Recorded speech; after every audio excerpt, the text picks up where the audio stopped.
I think it's the biggest challenge we are facing right now is this idea of, can we build it all? When we are building, we really try to be super sustainable. We try also now to experiment with using materials and reusing and recycling, upcycling materials.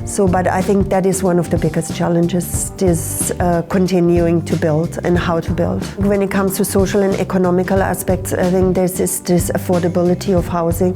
How can we make that happen? And in the future, and then with the crisis and the economic situation is in general, how do we plan buildings, how do we plan cities that we are less dependent on fossil energy.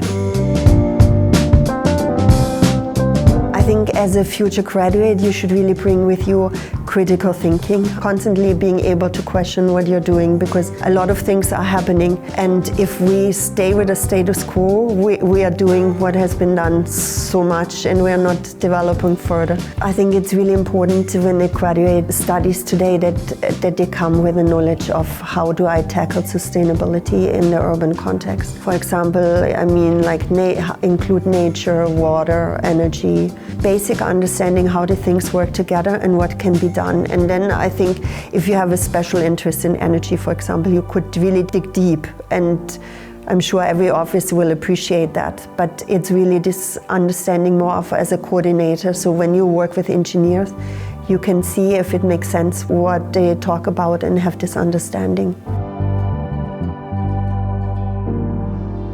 I wish when I studied in the past that I had known more about, I think, resource management, being better able to judge what is a project that makes really sense, how the real estate market works. I think that is a component when you study, especially design.